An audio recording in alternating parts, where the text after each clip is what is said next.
Many philosophical debates feel intense, but strangely unproductive. People argue over truth, reality, free will, mind, or the self, and after an hour the disagreement is still there, only now it is more emotionally charged. William James thought this pattern reveals a diagnostic problem. Very often, the disputants have not clarified what their claims actually amount to in experience.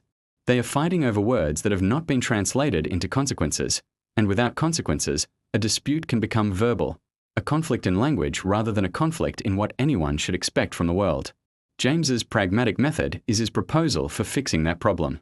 It is not merely a philosophical slogan, and it is not a general invitation to be practical in everyday life. It is a method of clarification. The basic rule is simple. To understand what an idea means, you ask what difference it would make if the idea were true. What would you expect differently? What actions would be justified? What predictions would follow? And what experiences would count as evidence?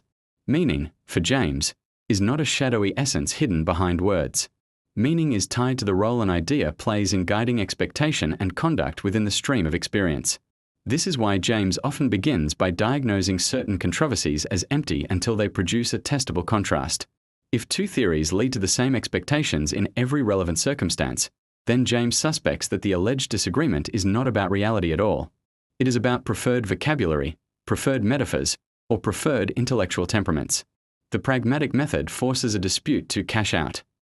It demands that each side state what would have to happen in experience for their view to be vindicated, and what would have to happen for it to be abandoned. A concrete way to see the method is to focus on the question James keeps returning to. What is the practical difference? Suppose two people argue about whether a human action was free or determined. James would not say the debate is automatically meaningless. He would ask what each side thinks follows from their claim. Does free imply that blame and praise are appropriate in a certain way, that moral education has a different structure, that regret and resolve have a different rational status? Does determined imply that we should reinterpret responsibility, treat character as a causal product, or design institutions differently? Once we specify these consequences, the debate stops floating.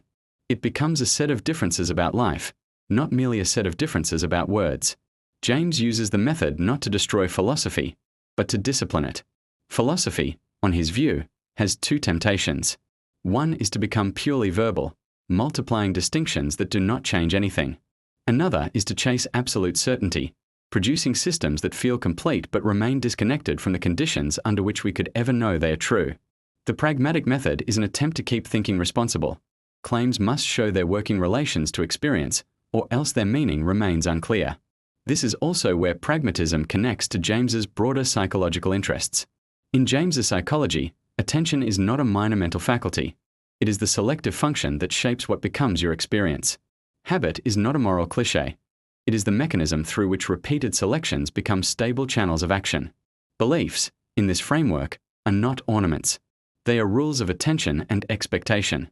They train you in what to notice, what to ignore, what to interpret as important, and what to anticipate. When James asks for consequences, he is not asking only for external behaviors. He is asking about the whole pattern of expectation and attention that an idea organizes. From this perspective, the pragmatic method becomes a way of clarifying concepts by locating them inside lived practice. If someone says, reality is ultimately one, the pragmatic question is not whether the sentence sounds impressive. The pragmatic question is, what concrete difference does monism make in inquiry, in moral life, in how we interpret conflict or diversity? If someone says, truth is correspondence with reality, the pragmatic question is, what would count as correspondence, how would we check it, and how would it guide a real investigation differently from alternative accounts? The method insists that concepts are not evaluated only by elegance. They are evaluated by their operational role in thinking. A common misunderstanding is that pragmatism reduces truth to convenience, as if true meant pleasant or useful to me. James's method is stricter than that. Consequences are not mere personal preferences. They include what a belief commits you to in prediction, in explanation, and in the public practices of inquiry. The pragmatic method is compatible with error, correction, and disagreement, because it treats ideas as instruments that must prove themselves in the long run of experience and criticism. The method does not abolish objectivity. It reframes objectivity in terms of stability under tests and coherence with what further experience reveals. James also sees the pragmatic method as a way to dissolve pseudo-problems. Some debates persist because both sides refuse to specify any experimental difference, yet they continue to speak as if they were defending reality itself. James's method exposes this.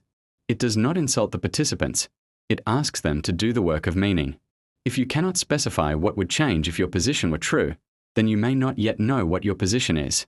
The dispute may be a clash of temperaments, not a clash of facts. At the same time, James is not claiming that every philosophical disagreement is verbal. Some disputes do generate real differences in expectation and conduct.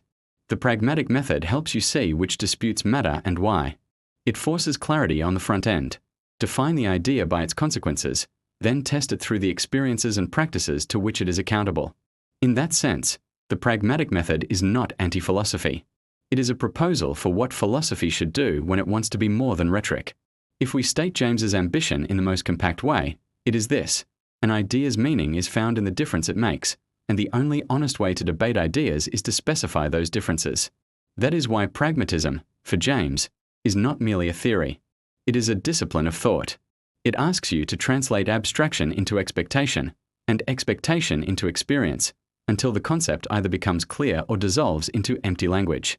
And once you adopt that discipline, many classic debates change their character. Some become sharper and more testable. Others fade, not because they were trivial, but because they were never properly defined in the first place.